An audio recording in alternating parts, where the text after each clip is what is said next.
Thank you. It's nice to be wanted. I must tell you, for the people in the back, it's Dick Cavett up here. I can't believe that I'm here tonight. It's not Carnegie Hall that gets to me, but I can't believe that I know Groucho Marx and that he asked me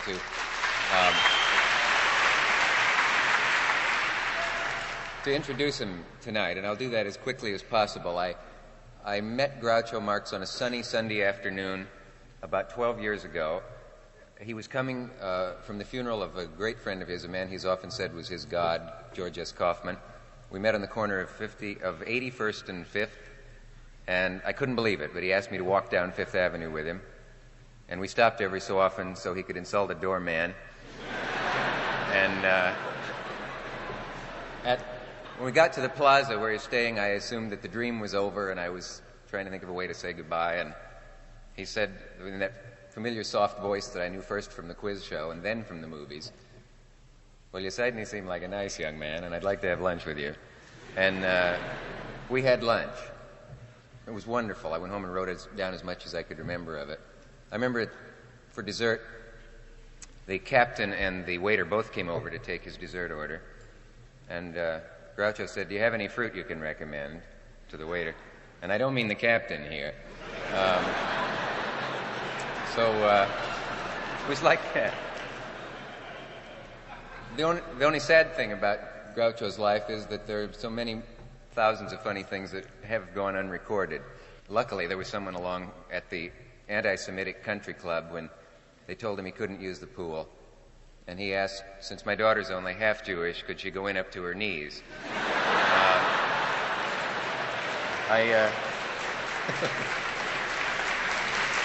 I would...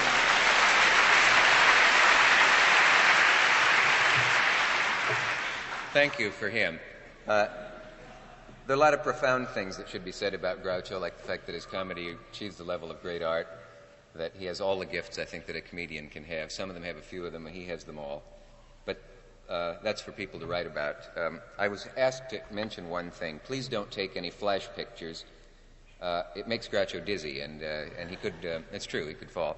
And he wanted me to mention that, and I said, how can I say that and not alarm the audience? And he said, easy, tell them I'll drop dead if they do. So he's serious, but not when you want him to. Anyway, to get quickly to the part of the evening that you came and paid for, I would first like to introduce a few people that should be mentioned now. Among them, Rufus T. Firefly, J. Cheever Loophole, J. Cheever Loophole, so hold the applause till the end, please. Dr. Hugo Z. Hackenbush, Otis B. Driftwood, and Captain Jeffrey Spaulding, the one, the only, Groucho.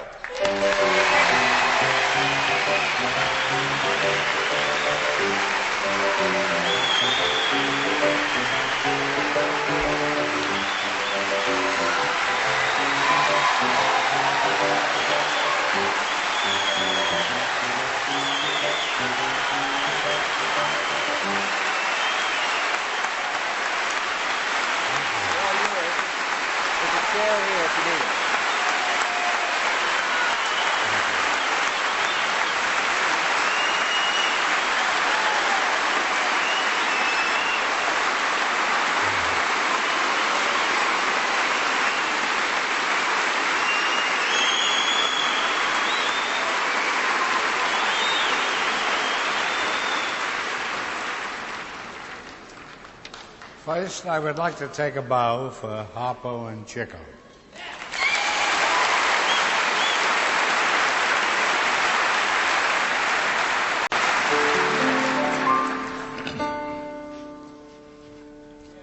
Hello, I must be going. I cannot stay, I came to say I must be going. I'm glad I came, but just the same I must be going.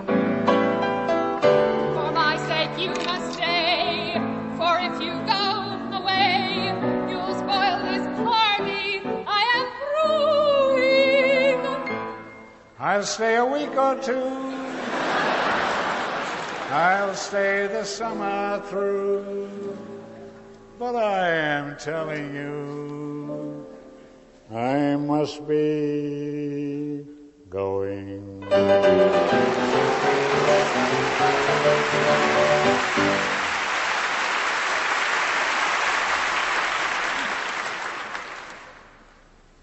I understand that some time ago, Jack Benny played the violin here at Carnegie Hall.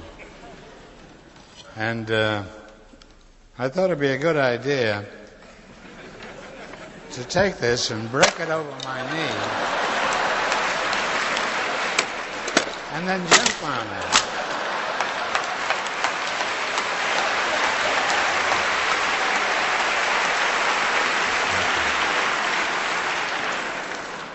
I've had quite enough of Jack Benny.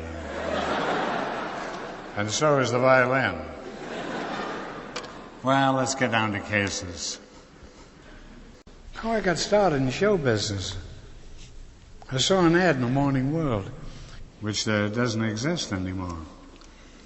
And hardly do I.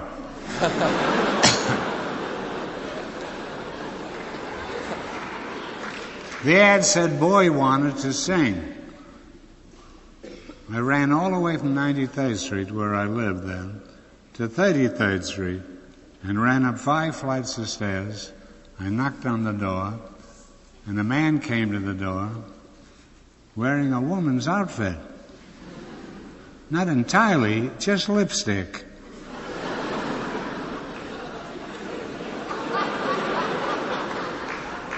And I realized that that was the profession that I wanted to enter.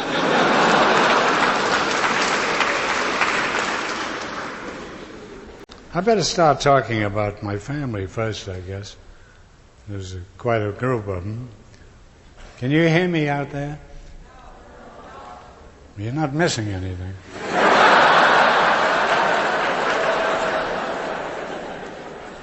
Luckily, I can't hear it either. Well, I had a family. I had Harpo played the harp. That was pretty obvious. And Chico was what they used to call a chicken chaser. In England now, they call them birds, which is the equivalent of a chicken chaser in America 50 years ago. He did very well with that, too. And Zeppo was born when the Zeppelin arrived in Lakehurst, New Jersey. He had nothing to do with the arrival. My other brother, Gummo, it's not his real name. His real name was Milton. It seemed like such a silly name. And we used to call him Gumshoes because somebody had given him a pair of rubbers. In a nice way, I mean.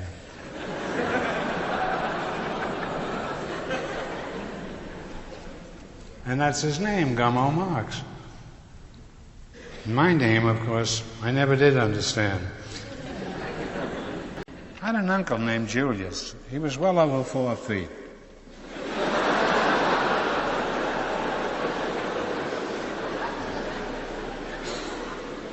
And I was named after him because we were under some peculiar impression that he had money.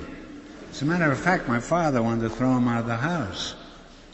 But my mother said, no. I remember I read a story once in which a man was supposed to be broke. And when he died, he left a lot of money. So they named me Julius. He never worked anyhow. He was just in the house sitting there.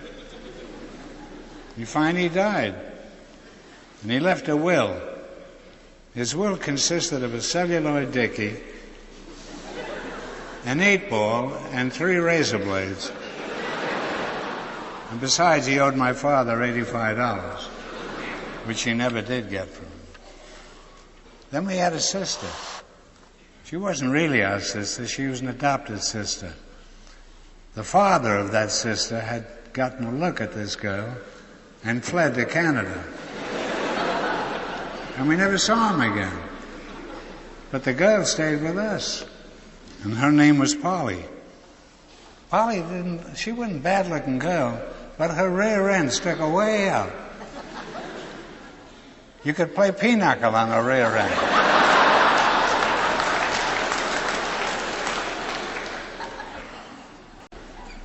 And Chico was the gambler of the family. He pawned everything. My father was a tailor, and a very bad one.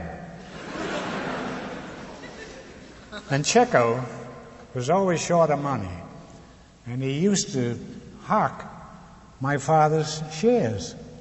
So whenever my father made a suit, of course it didn't fit. And the shares would be hanging up in the pawn shop on 91st Street. Chico got a job at Klauber Horn and Company.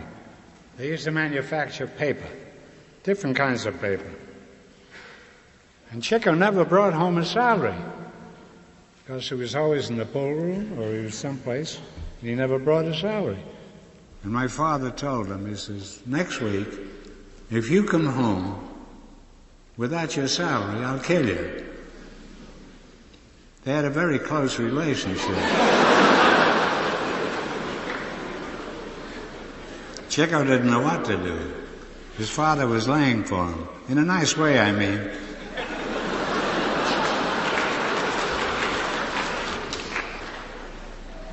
And Chico entered apprehensively. And there was my father waiting for him.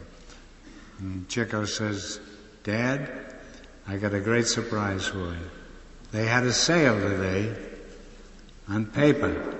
And I took the $3 that I was supposed to bring home, and I bought this paper. And my father opened it, and it was toilet paper. It was the first time we had ever seen toilet paper in Ireland. We had always used either the Morning World or the Herald Tribune. And when I was real young, before that, I used to smoke it. I'd smoke it up into a small bowl and then light it. It was very good. It was a very peculiar family. I had an uncle who was a chiropodist. He would come to your house and he had a small suitcase and he would cut your toenails for 25 cents.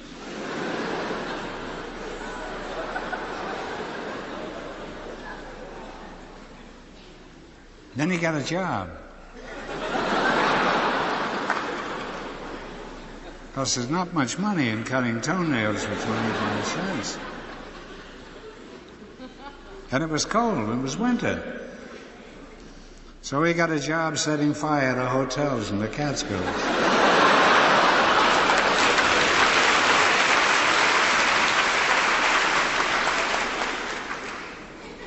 Then he was so good at this that they finally transferred him and they gave him a job in the Adirondacks, where they had much bigger hotels to bind up.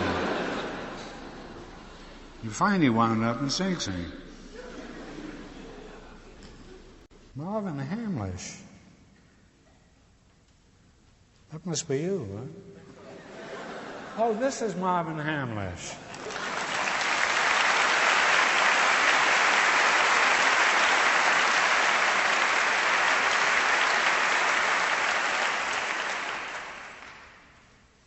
I'm going to sing you a song written by my good friend, Harry Ruby. It's called Timbuctoo. Are you ready to play this? Always ready.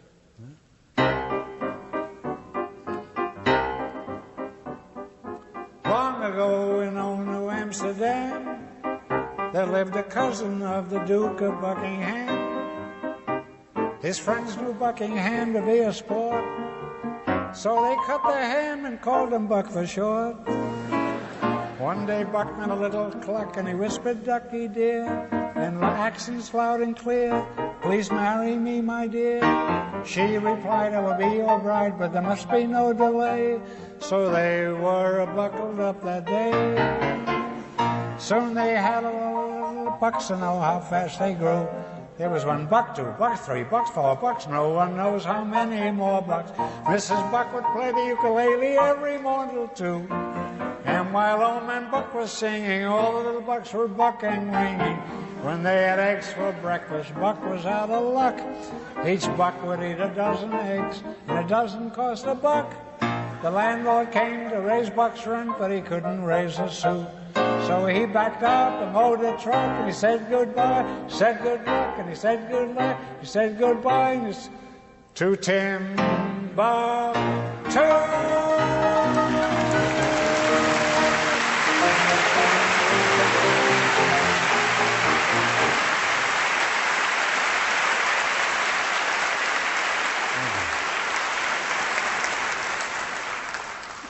I muffed a few words in there, but it's such a crazy song it doesn't make any sense.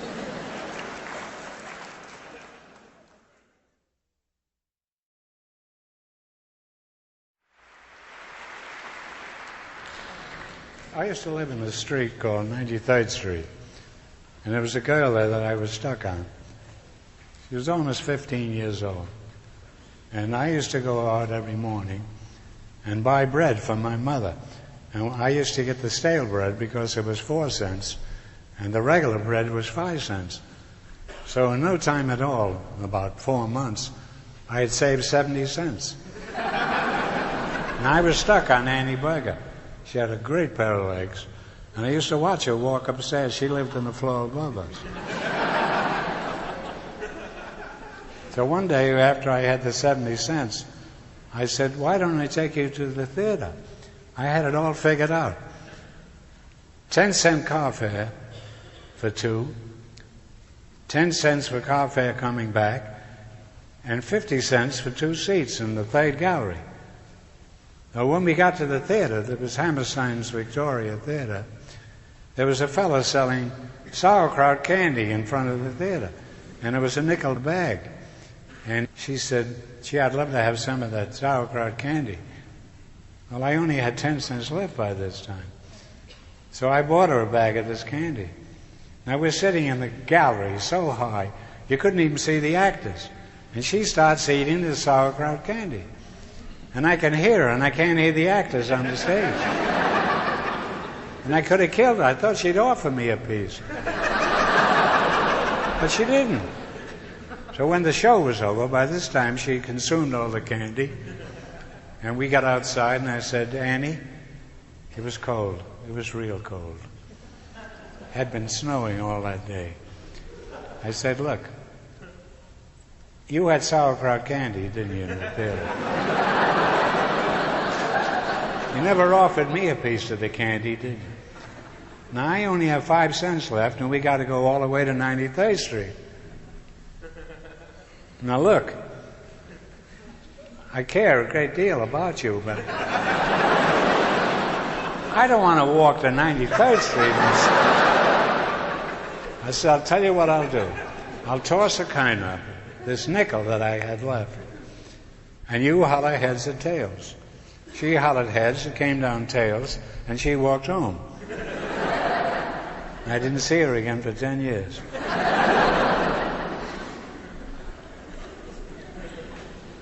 Soon we were in Vaudeville, and I was a German comedian with a spade beard. I was dressed like my uncle Al Sheen, with Gallagher and Sheen in those days. That was my mother's brother. I don't know if you remember him, but he used to sing, "Oh, Mr. Gallagher, oh, Mr. Gallagher, what's on your mind this morning, Mr. Sheen?" So I became a German comedian. And we were playing in Shays, Toronto, when the Lusitania was sunk in the First World War. I was supposed to sing a song, a German song. I was afraid if I did, they were going to kill me, that audience. I'm going to sing the song for you now.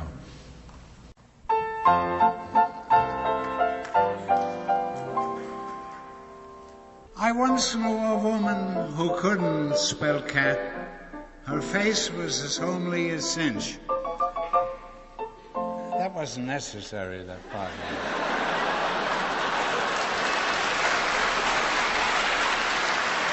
Can I try it again?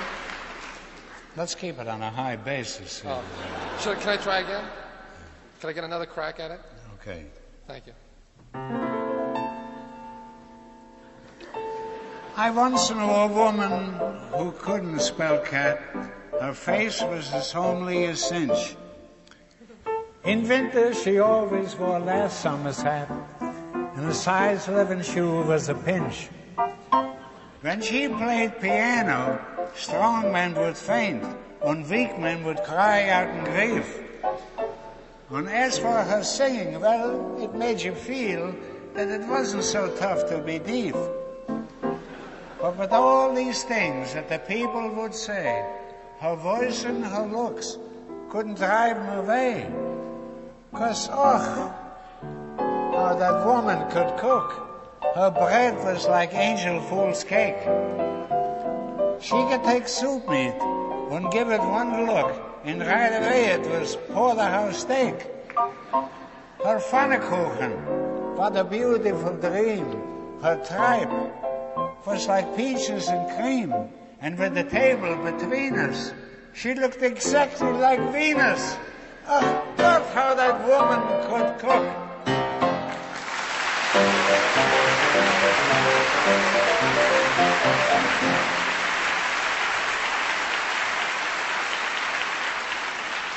Well, obviously, with the Lusitania laying at the bottom of the Atlantic Ocean, I'd have got killed if I sang that song in Canada.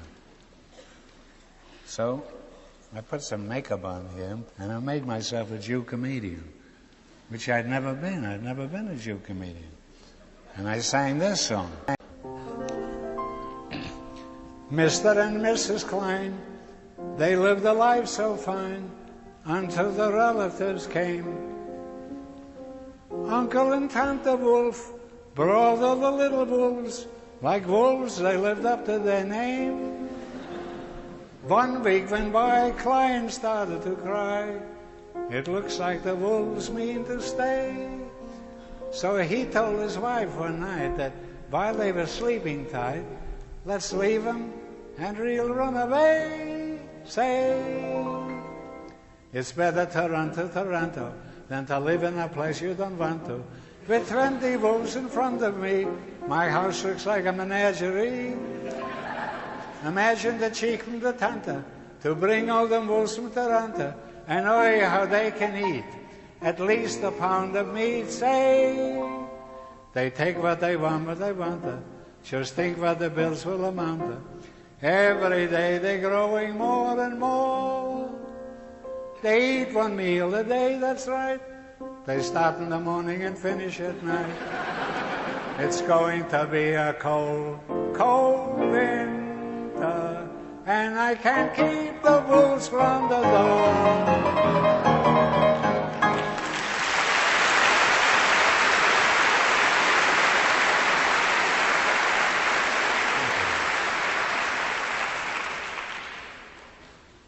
When I was over in London some years ago, I did a quiz show over there for a while.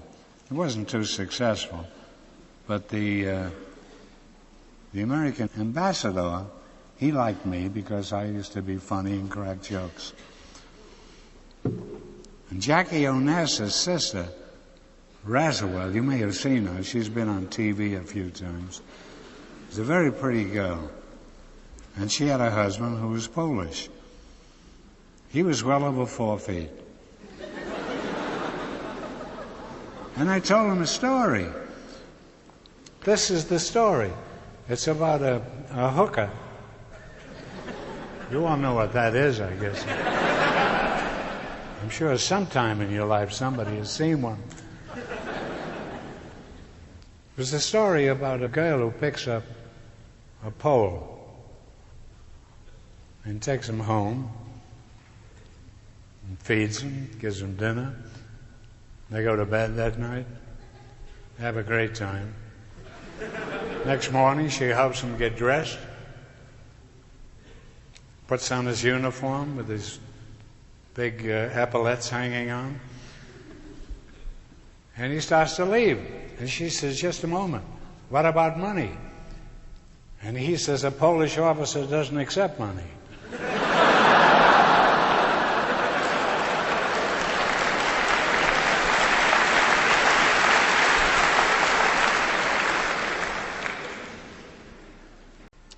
If you remember the Second World War,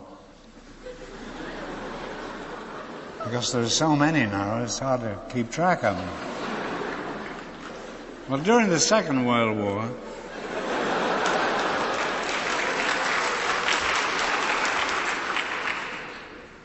Hess had been sent by Hitler to try to negotiate peace with Churchill.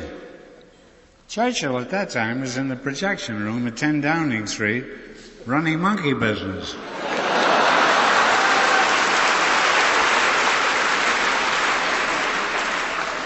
He sent an orderly to the door.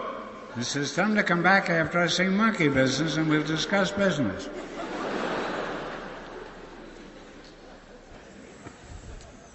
One night at the embassy, Winston Churchill's daughter, Mary, was my dinner partner. And when the butler passed around the cigars, she said, "Take one for me." I said, "What? What do you want a cigar for? You don't smoke cigars, do you?" She says, "No, my father does, Winston. And we play a little game." I said, "What kind of a game?" "I take a cigar, and he takes a cigar, and then he bets me £1, I think was around $2.50. And we bet who can hold the ash on the cigar the longest." At this time, he was running the British government.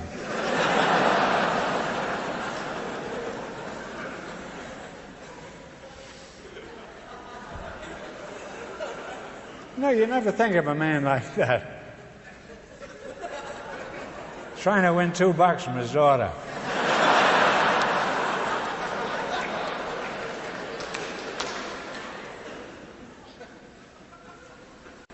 Speaking of Vaudeville, there used to be a critic in Chicago when we played there by the name of Percy Herman. This is about 30 years ago, I guess. He was on the Chicago Tribune. And he reviewed our act. We did a big acting. We had about 25 people in the act. And he reviewed the act. And the next morning, this was the review. He said, "The Marx brothers and their various relatives ran around the stage for almost an hour yesterday afternoon. Why, I'll never understand."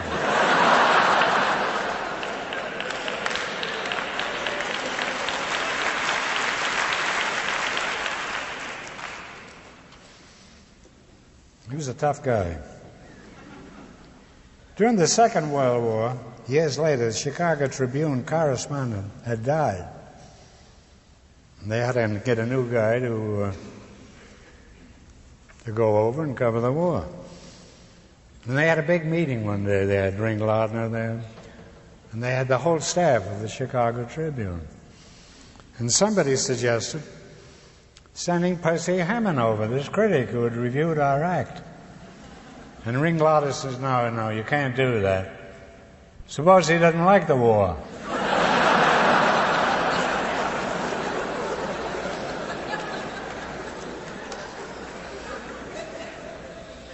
How many of you have read the George Kaufmann book? Nobody, huh?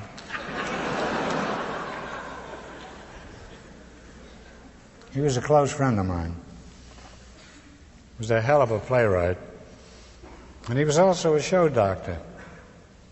And I remember one of the Bloomingdale department store family was producing a show and opening it in Philadelphia. And they invited George Kaufmann to come down there and see the show because it needed a little help. And Kaufmann went down and sat in the second or third row. And when the show was over, the fellow from the Bloomingdales, he came down the audience and he said to George, he said, "How about the show? How'd you like it?" And Kaufmann said, "Tell you what you do. Close the show and keep the store open at nights."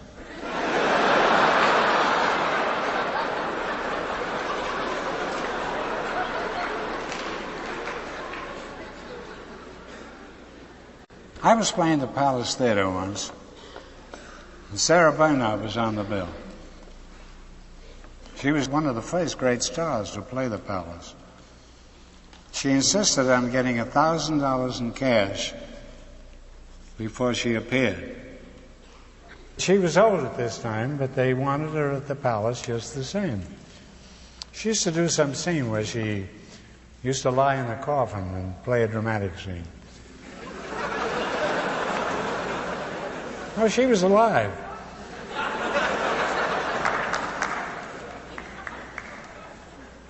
She only had one leg. Did you know that? She was getting $1,000 before each performance. I had two legs, and I was getting $50 a week.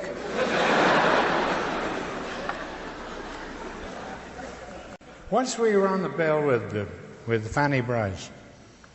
I'm sure a lot of you remember Fanny Brice.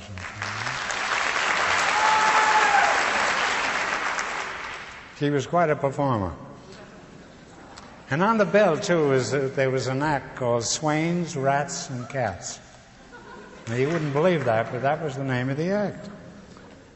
And they had a miniature racetrack on the stage. And the rats were dressed as jockeys, and the cats were horses. It was an incredible act, imagine. Teaching these cats and rats to learn all this. And they wore the uniforms, too. And one day, while they were doing the act, there was a screen came from Fanny's dressing room. And Swayne ran in there.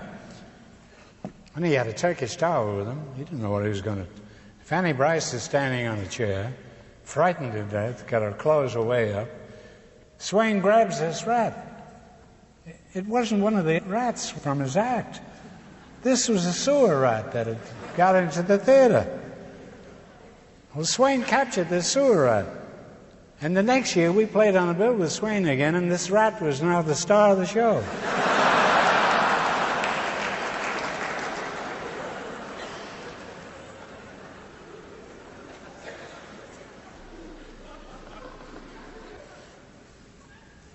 When we did Animal Crackers, we needed 2 minutes for a change, a scenery change.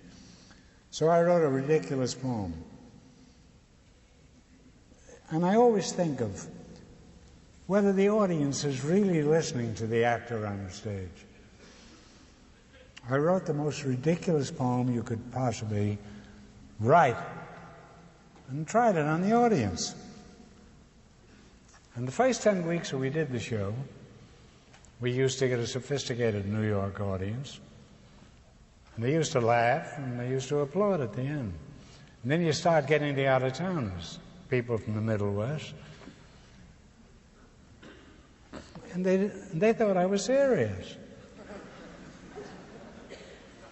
And here's the way it goes. Did you ever sit and ponder as you walk along the Strand that life's a bitter battle at the best? And if you only knew it and would lend a helping hand, then every man could meet the final test. The world is but a stage, my friend, and life is but a game. And how you play is all that matters in the end. For whether a man is right or wrong, a woman gets the blame. And your mother is your dog's best friend.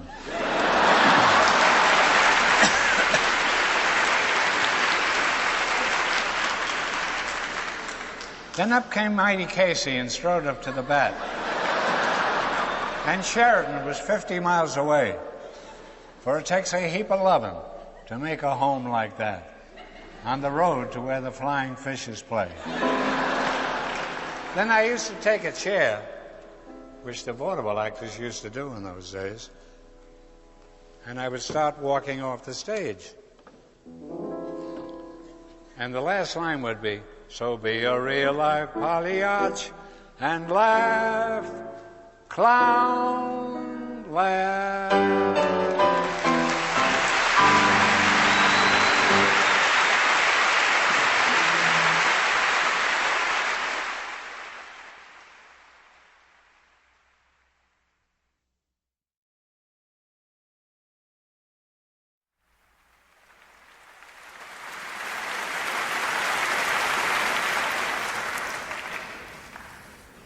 I had a great friend in England.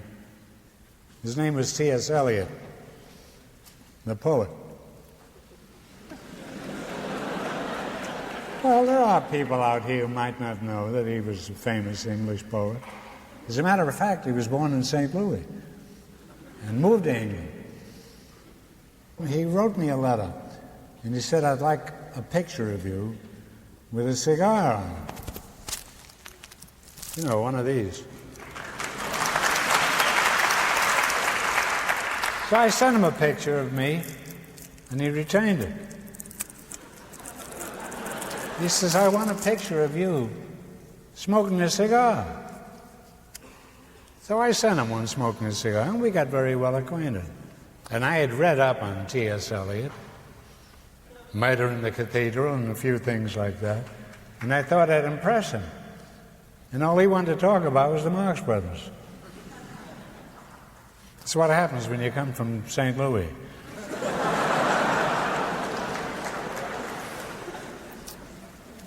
Well, he was a wonderful man. He was a great friend of mine. But eventually, he died. They had a great memorial, and Mrs. Eliot had asked me to go on the stage and say a few words about her late husband. So I went in around 4 o'clock in the afternoon, and the stage door was locked, and I went through the front of the theater, and I walked down the aisle. And it was Stygian darkness there, and I couldn't see anything. I don't see too well anyhow. Is there anybody out front? At any rate, I finally felt my way down to the front row. And I sat down. And I'm now sitting on, I can't think of his name. It'll come to me in a couple of hours.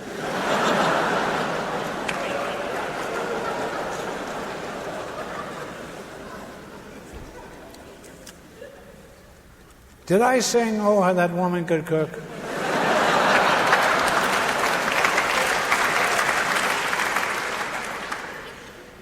No, it was true. I was sitting on Kenneth Tynan's lap. It was dark. So he says, take the next seat. So I took the next seat, and I'm now sitting on Laurence Olivier's lap.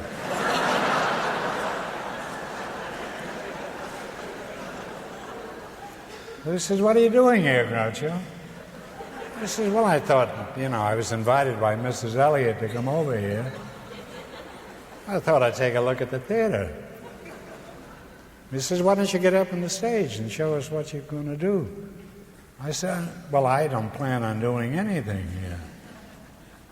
Well, not with all the actors you've got here. You had all the Shakespearean actors in England, and I was an old vaudeville ham.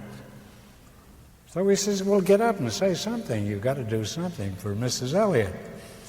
So I went up on the stage, and this came to me while I was standing on the stage with Olivia down front and Kenneth Tynan. It's a tough audience for an old vaudeville actor. It was a story about a man who was condemned to be hanged. And the priest had said to him, have you any last words to say before we spring the trap? And the man says, yes. He says, I don't think this damn thing is safe.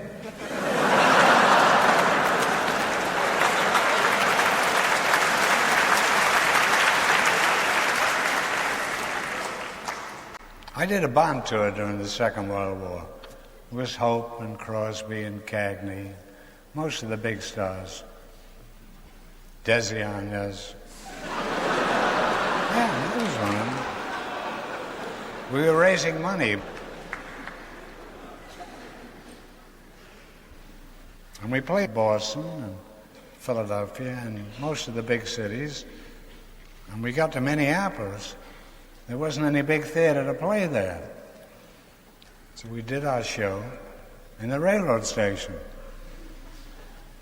Then I told the audience that I knew a girl in Minneapolis.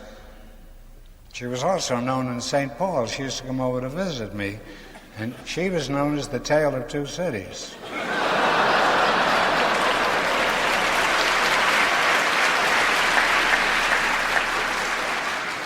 I didn't sell any more bonds, but they didn't allow me to appear anymore.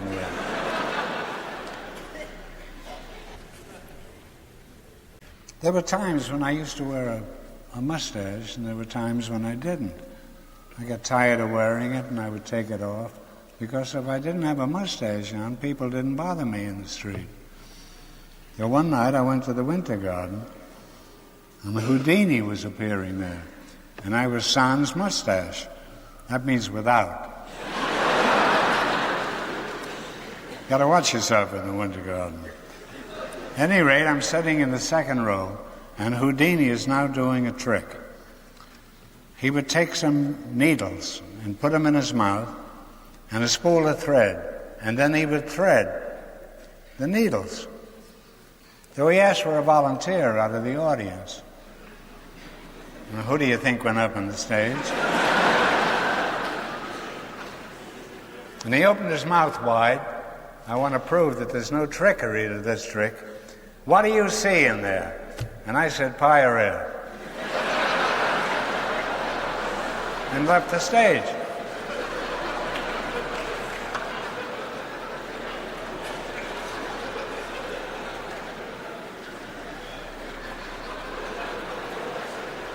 You know, Violin wrote our first real Broadway play. It was Cocoanuts.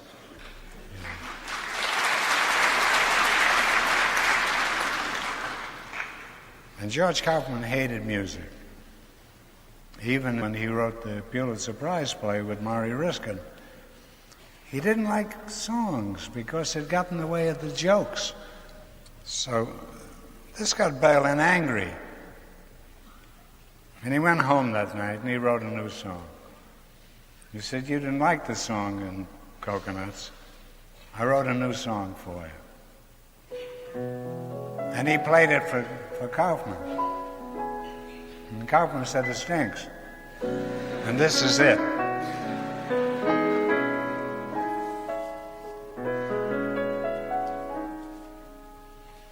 Sing it, you fool. Let's hear it.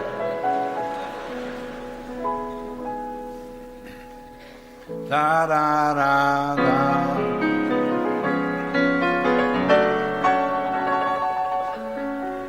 Not for just a day, not for just a year,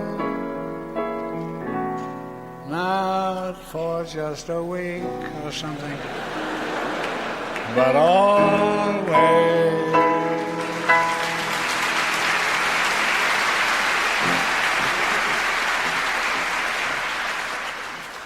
Violin and I were very friendly, and Harry Ruby and I surprised him. We sang one of his songs, which he hated. It was a song from the First World War. And the song went like this.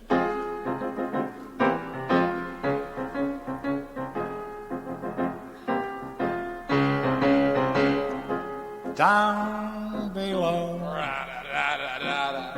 down below, sat the devil talking to his son, who wanted to go up above, up above. He said, it's too slow for me down here, and so the devil said, listen, lad, listen to your dear old dad. Fantastic. Fantastic. You stay down here where you belong. The folks above you, they don't know right from wrong. To please their kings, they've all gone off to war.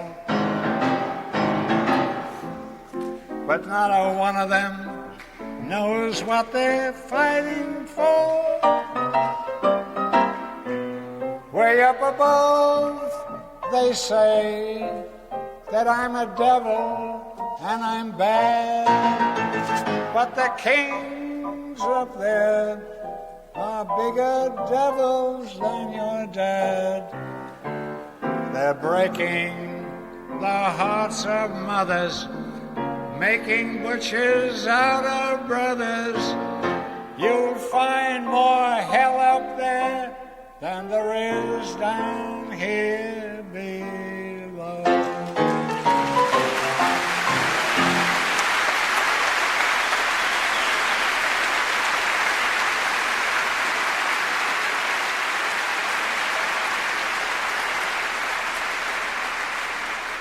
We were sitting at a table, and Ruby was at the piano, and Berlin called me over. He says, if you ever have an urge to sing that song again, if you'll get in touch with me, I'll give you $100 not to sing it. But I still sing it. Because I think it has 4 wonderful lines in there. And it applies today just as much as it did 40 years ago. They're breaking. Have you got a key you're not using? They're breaking the hearts of mothers.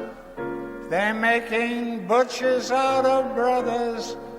You'll find more hell up there than there is down here below.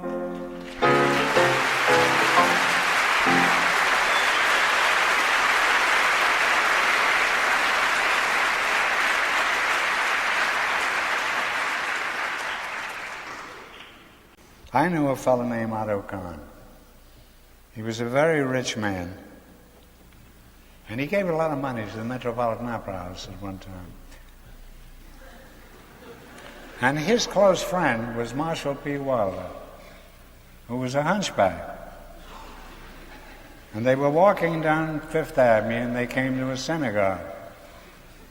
And Kahn turned to Wilder, and he said, Marshall, you know I used to be a Jew. Marshall says, really? I used to be a hunchback.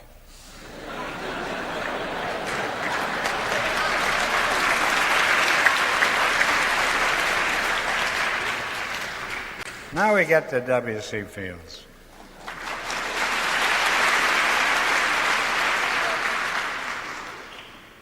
He was a friend of mine. He was a great drunk.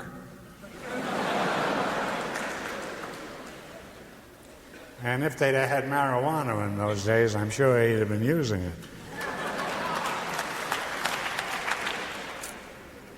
And he lived in San Fernando Valley. And he always carried a BB gun. And he sat in the bushes, and when the tourists would go past, he would shoot at them. One day he allowed me in his house. And he had a ladder there, and it led up to an attic. And in this attic, he had $50,000 worth of whiskey, unopened cases of whiskey. And I said to him, Bill, what do you get that booze there for? We haven't had Prohibition in 25 years. He says, it may come back.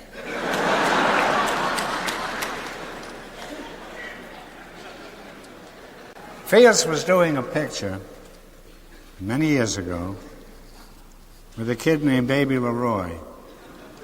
And in those days, you had to have a nurse on the set.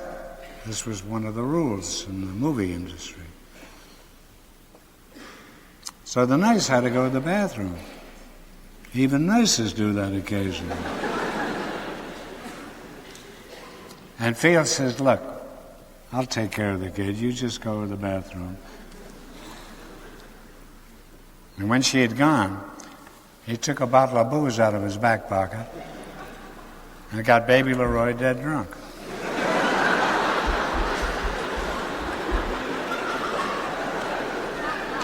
And they had to close the show for the movie for 3 days until he sobered up.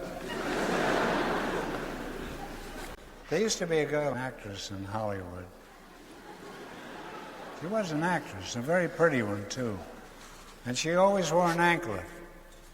And I'd have it around here. And on this anklet, it said, Heavens Above.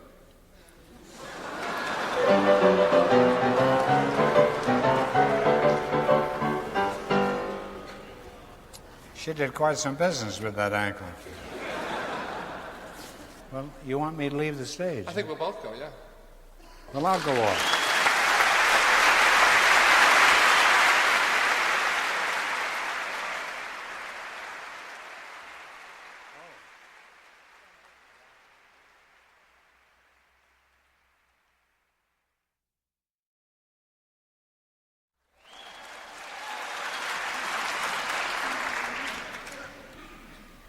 years ago, there were many songs written about mothers. You know, like Mammy and Island Must Be Heaven. Mom, they're making eyes at me, my mother's eyes. But nobody ever wrote any song about fathers. Father was the town schlemiel in almost every place. He was nothing. Mother was the boss. I think there were two songs that I remember. Pop Goes the Weasel.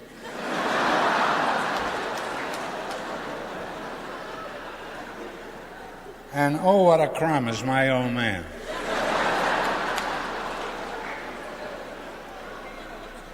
And I remember one more song. It was called Everybody Works But Father. He sits around all day, feet in front of the fireplace, smoking his pipe of clay. Mother takes in washing, so does Sister Ann. Everybody works in our house but my old man. That was a big hit, that song. And they even sang it in Europe, in Germany. Alles schafft aber nicht Vater, geht den ganzen Tag herum und raucht die verdammte Pfeife, das alles geht drüber und drum. Und Mutter nimmt den Washing und auch tut Schwester an. Alle arbeiten in unser Platz, aber nicht der alte Mann.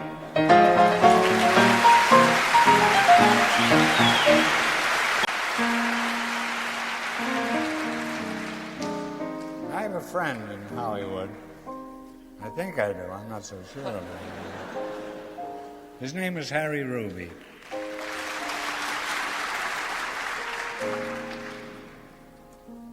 And he wrote a lot of songs that I've sung over the years. Today, Father, is Father's Day, and we're giving you a tie.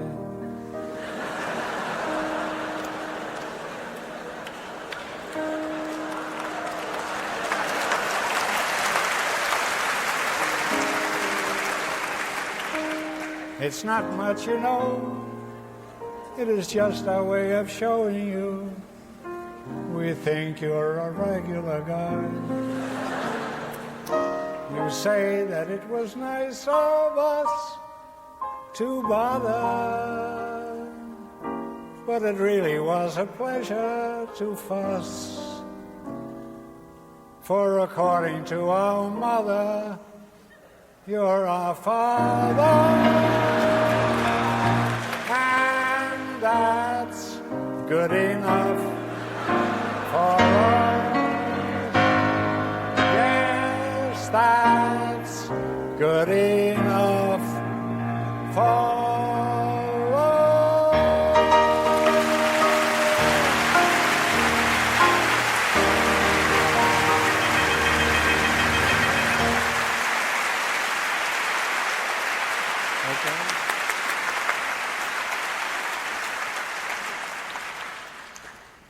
All I can tell you about Margaret Duman, who was Mrs. Rittenhouse in our picture.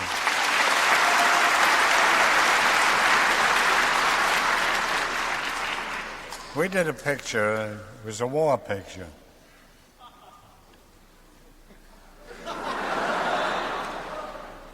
And a shell came through the window.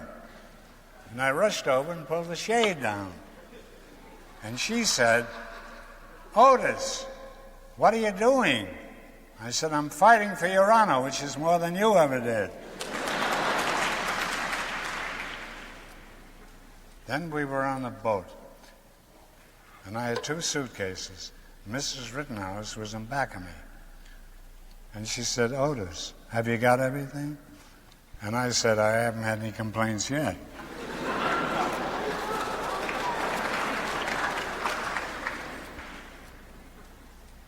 I was in a building called the Thalberg Building. It was a building that was built to honor Irving Thalberg, who was our producer at MGM. And a woman backed into the elevator. And this woman was wearing a hat. I have nothing to do, I'm bored. So I take the back of the hat and I push it up. And I turn around, it's Greta Garbo, the biggest star in all of show business. I didn't know what to say. And finally I said, I'm terribly sorry, but I thought you were a fellow I knew from Kansas City.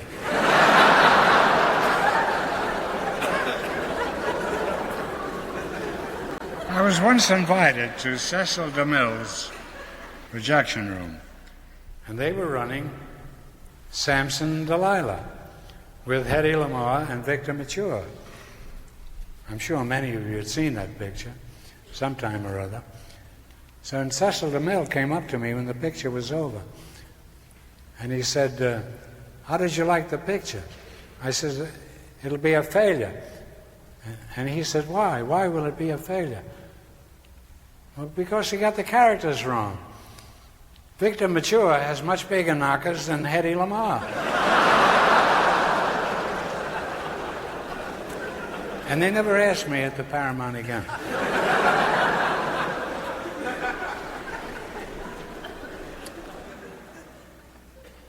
I remember playing baseball with Will Rogers in Baltimore. In those days on the Keith circuit, they used to have teams. And our team would be the Marx brothers and a few other players. And Will Rogers was playing second base. And I got on first base, and I ran to second base, and I slid in there. And Will Rogers was standing about 20 feet in front of second base. And he turned around to me, and he says, you're out. I says, how can I be out? You got to touch me with the ball on second base, don't you know that? And he said, Groucho, at my age, wherever you stand is second base. That's a true story. I've always had trouble with priests. I was married by a rabbi, I think. I'm not sure of that. I think my grandfather had bought a speech for $5. And all the brothers used that speech. My dear parents, for many years you have toiled and labored for my happiness. We had no idea what the hell we were talking about. But we did the whole thing, and it was only $1 apiece for each speech. I was in the Plaza Hotel, and there's a priest standing there. And he recognizes me. He says, aren't you Groucho Marx? And I said, yeah. He says, my mother's crazy about that quiz show you do. And I said to him, I didn't know you fellas had mothers.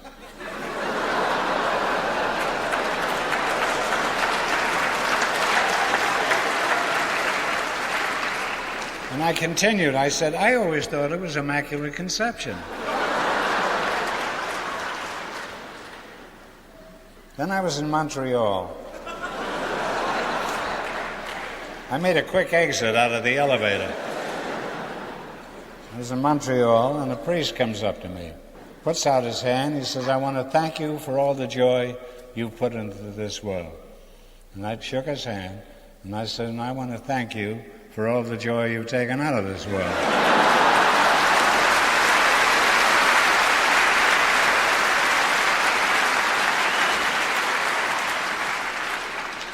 He said, could I use that next Sunday in my sermon? I said, yes, you can, but you'll have to pay the William Morris office 10%.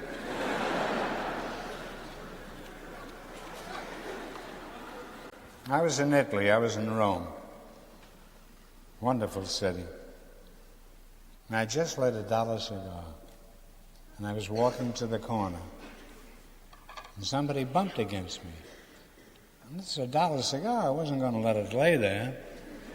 So I reached down to pick it up, and it says, Jesus Christ. And I turn around, there's two priests standing next to me.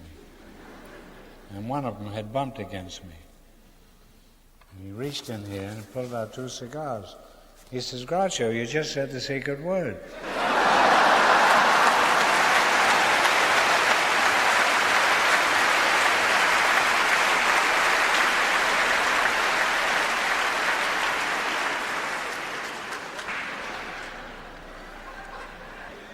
I think we ought to sing Show Me a Rose.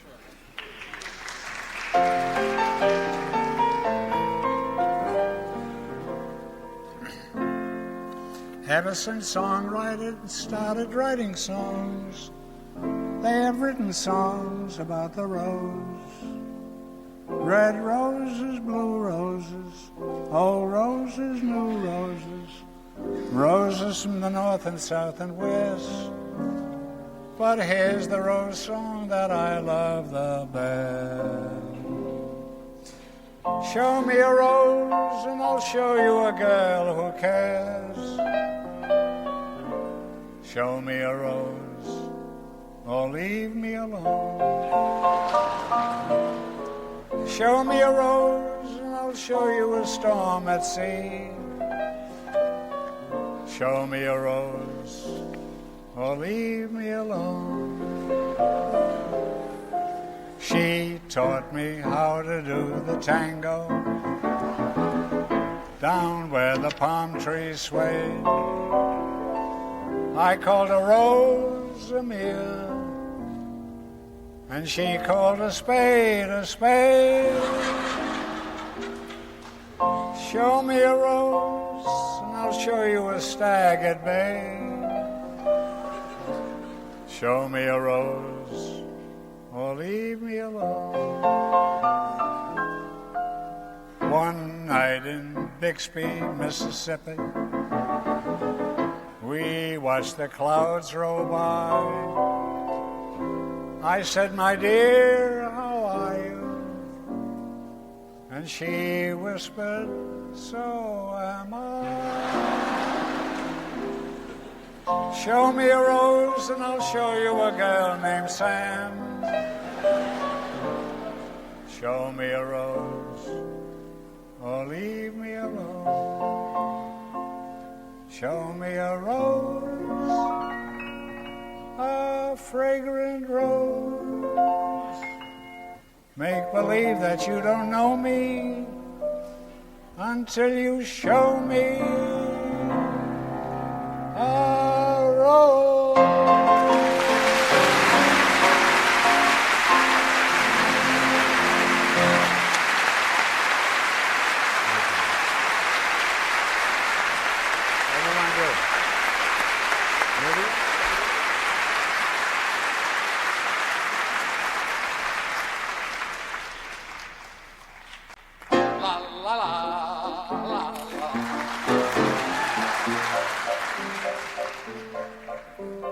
Lydia, oh Lydia, say have you met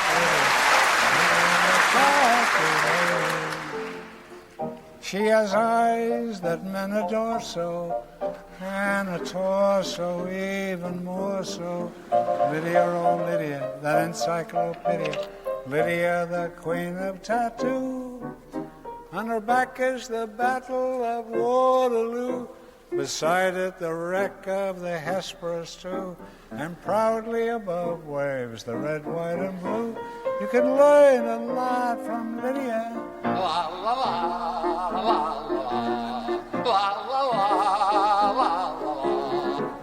When a robe is unfurled, she will show you the world. If you'll step up and tell her where.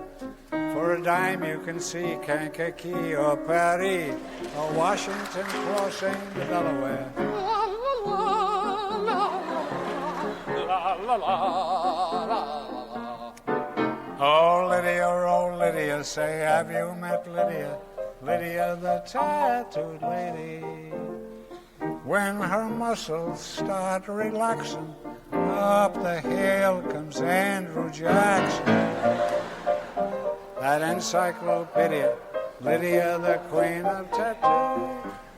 For 2 bits she will do a mazurka in jazz with a view of Niagara that nobody has. And on a clear day you can see Alcatraz. You can learn a lot from Lydia. La la la la la la la la la. Come along and see Buffalo Bill with his class. Just a little classic by Mendel Picasso. Here's Captain Spaulding exploring the Amazon. Here's Godiva but with her pajamas on. La la la la la la la la la. Oh Lydia, oh say, have you met Lydia? Lydia, the queen of them all. She once swept an admiral clear off his feet. The ships on her hips made his heart skip a beat. And now the old boy's in command of the fleet. For he went and married Lydia. I said Lydia. He said Lydia. I said Lydia. He said Lydia. Olé!